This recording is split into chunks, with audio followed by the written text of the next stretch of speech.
I don't know if I'm gonna post this video because I'm like still shaking and I feel so frazzled, but I just left a restaurant collaboration crying.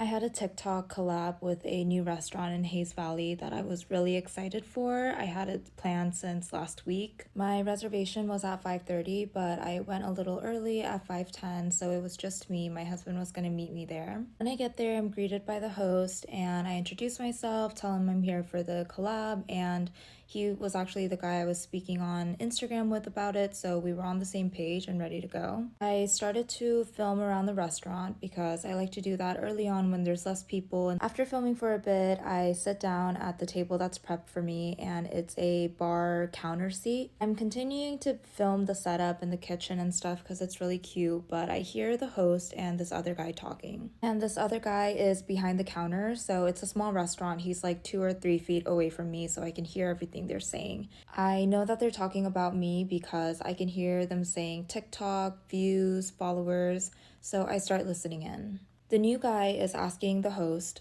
who I am, why I'm here, and how many followers I have on TikTok and what my TikTok is.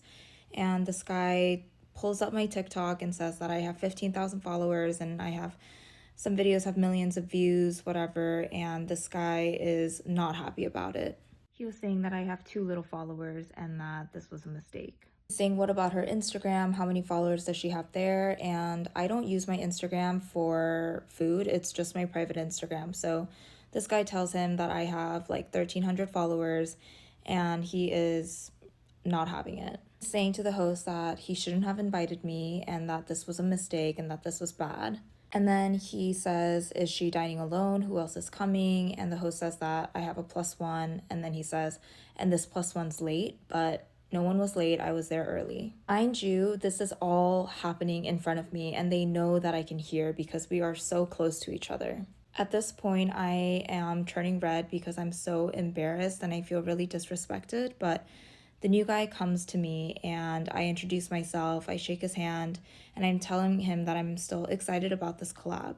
Immediately he says, did you do any research on this restaurant? Do you know what we do? Do you know who we are?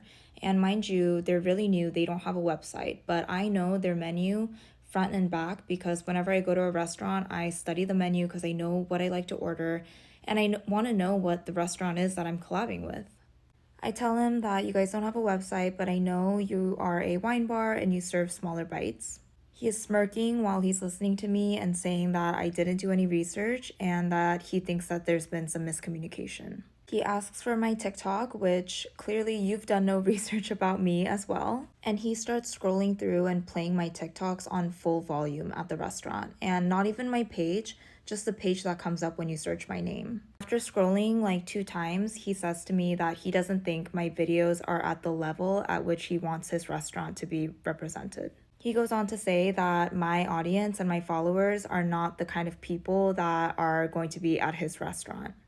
It seemed like he was insinuating that my followers would not be able to afford to eat at this restaurant. Then he says, not to be snobby, but do you know who I am? And I say no, because I don't know who he is. He says he's a James Beard Award recipient or finalist or something, and I'm like, great, like I don't know what to say to that. And he said that his daughter has 600,000 followers on TikTok and that I'm not at that level. He keeps going on. He says that my cooking videos are homey, but he doesn't think I understand what they do at that restaurant. At this point, I'm crying and I want to get out, so I tell him that I'm no longer interested in doing the collab. I tell him that I felt disrespected because they were talking about me right in front of me and belittling my work. And he tells me that he was offended because I came in and didn't introduce myself to him, which is weird because usually during restaurant collabs, the host comes and greets you because there's a lot of people at the restaurant. You don't know who the owner is or you've never seen their faces most of the time. And now it's 5:30 and my husband comes into the restaurant and he's like, hi everybody, because he doesn't know what's going on. I tell my husband that we're gonna leave and we're not eating here, and I tell the owner that I will be taking note of this because I want to be an advocate for micro influencers, especially in the Bay Area food scene. You don't need to have a million followers to be respected or feel like you're making a difference. I love spotlighting small businesses, and I want to continue to do that and have fun.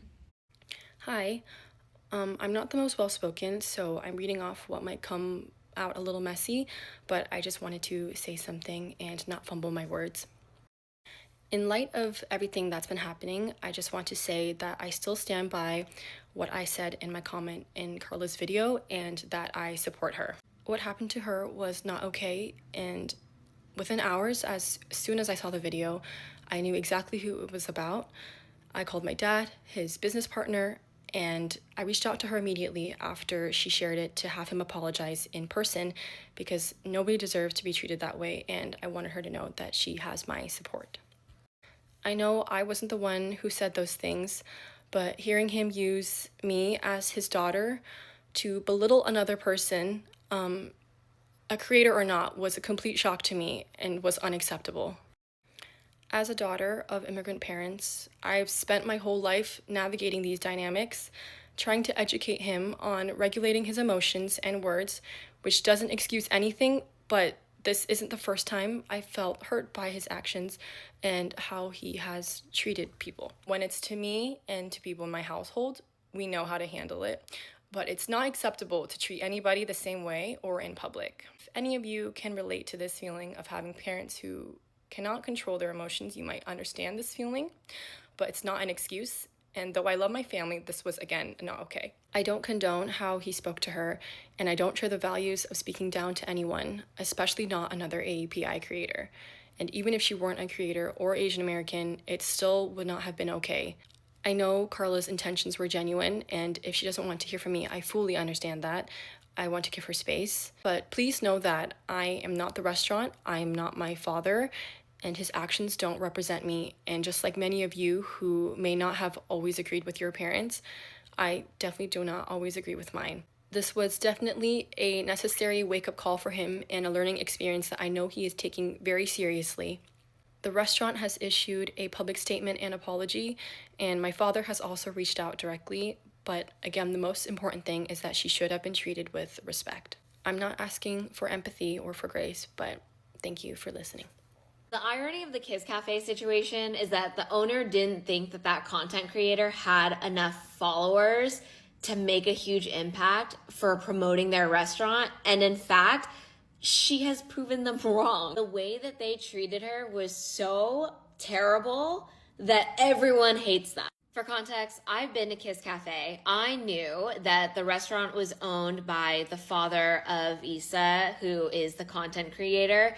It's not the reason why I went. It was because Hayes Valley is a neighborhood that I do spend some time in when I go visit SF.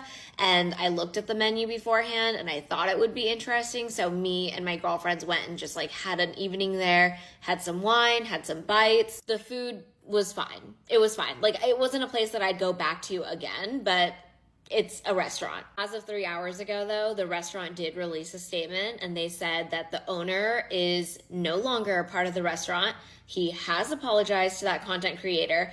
And then the restaurant is going to restructure and close down. And so I just think that they're going to come back with a new type of restaurant. And maybe if he is tied to that restaurant again or a different restaurant, he just won't be named in it. In order for him to be in this food industry in San Francisco again, his name will have to be behind the scenes. It just cannot be attached to any restaurant because of what happened. The wild part of this story too is that he was like, "Don't you know who I am?" When has that ever worked out for anyone?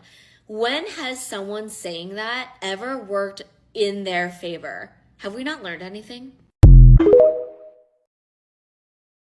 Today on Fuck Around and Find Out, we have Luke Song. After belittling Carla for not having enough followers for his restaurant and sent her home in tears, he got fired from his own restaurant. In this post that they put up about an hour ago, Kis Cafe wrote, and I quote, "Our chef's behavior was unacceptable and he is no longer part of the team as a co-owner or chef or in any other way. As part of this post, Luke, has reached out to the creator with a personal apology. And they talk about how it doesn't align with their values and they're going to close down to restructure after these events and then reopen thereafter. I just find it hilarious because Kis Cafe is named after his son, which means that the restaurant is probably going to close down and rebrand as a different name while they're shut down, which means that his tribute to his kids, oh, that's right, he names all of his restaurants after his kids. That's right, multiple restaurants. Because if you look on Luke Sung's LinkedIn, it says that he's the operator of Domo Sushi. This Domo Sushi, the one on Laguna Street in San Francisco. And trust me, he and his wife own it. Also, I find it karmically chef's kiss that Luke berated her for only having 17,000 followers on her TikTok, and because of this fiasco, you can see that overnight she's blown up to over 158,000. Please keep that going. Thank you, and please stay safe. So restaurant owner Luke Sung just learned a hard truth this week about the reach of social media and how even a small creator can have a viral moment that can do real damage to your brand. The TLDR is that there's this smallish creator on TikTok, about 15,000 followers, I'll tag her in the video description, who does restaurant and cooking content, and she booked a collab through Instagram with this newish restaurant in the Bay Area called Kis Cafe, owned by Luke Sung.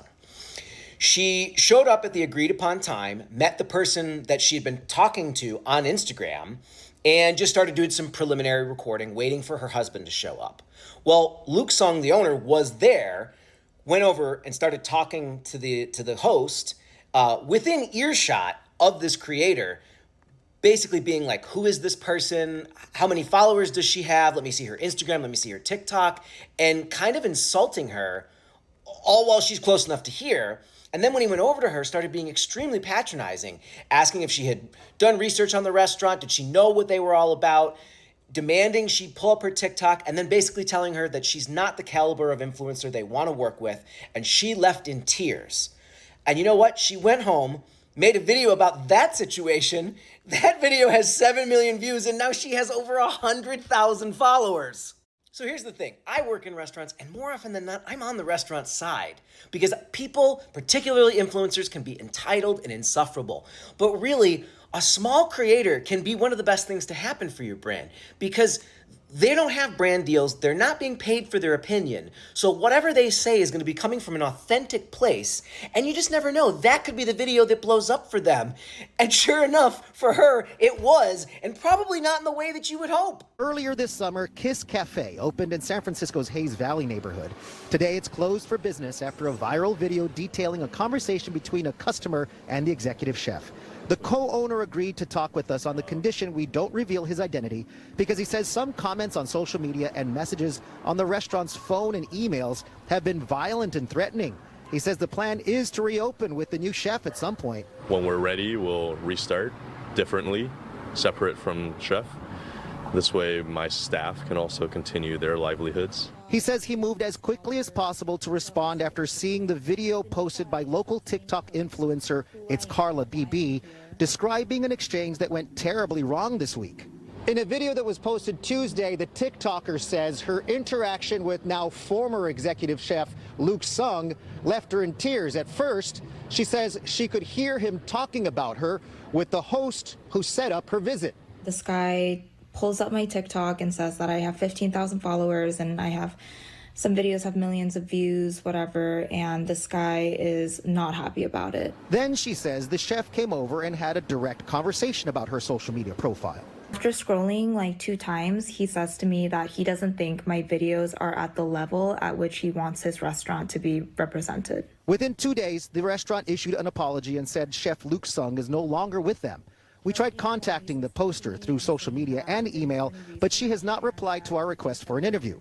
Neighbors we asked say they had hoped to check the place out. The menu looked decent. Like it seemed like it's a more like approachable restaurant than like the previous one that was in there. So yeah, I was eager to try it. It's unfortunate that social media has turned to a state where you can type something, it can go viral from people who have no context of the situation and ruin somebody's career. The co-owner says they may have to rename the restaurant and relaunch. He knows that'll be a challenge, but he and the rest of his staff are ready to put in the work. I don't want to quit yet. This is my American dream also. It's also my staff's. In San Francisco, Sergio Quintana, NBC Bay Area News.